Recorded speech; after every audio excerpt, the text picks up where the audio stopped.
একাত্তরের মুক্তিযুদ্ধে বীর শহীদদের গভীর শ্রদ্ধা স্মরণের পাশাপাশি ব্যাপক উৎসাহ উদ্দীপনায় মঙ্গলবার দেশ ও প্রবাসে মহান বিজয় দিবস পালিত হয়েছে। দিবসটি উপলক্ষে দেশব্যাপী বিভিন্ন কর্মসূচি গ্রহণ করা হয়। সূর্যোদয়ের পর সাভার জাতীয় স্মৃতিসৌধে রাষ্ট্রপতি ও অন্তর্বর্তী সরকারের প্রধান উপদেষ্টা সহ সর্বস্তরের মানুষ পুষ্পস্তবক অর্পণ করে শহীদ মুক্তিযোদ্ধাদের স্মৃতির প্রতি শ্রদ্ধা নিবেদন করেন। দেশের ন্যায় প্রবাসী মহান বিজয় দিবস পালনে বিভিন্ন কর্মসূচি নেওয়া হয়। নিউ ইয়র্কের বাংলাদেশ কনস্যুলেট মঙ্গলবার সন্ধ্যায় কনস্যুলেট ভবনে বিজয় দিবসের অনুষ্ঠান আয়োজন করে। বাংলাদেশ সোসাইটি সংগঠনের নিজস্ব ভবনে বিজয় দিবসের অনুষ্ঠান আয়োজন করে।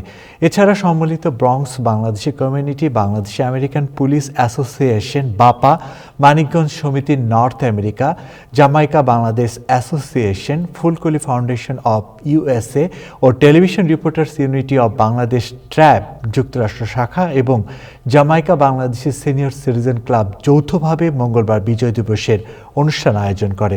এছাড়া উত্তর আমেরিকার বিভিন্ন সামাজিক সংগঠন সপ্তাহ জুড়ে বিভিন্ন দিবস পালনের নানা কর্মসূচি গ্রহণ করেছে।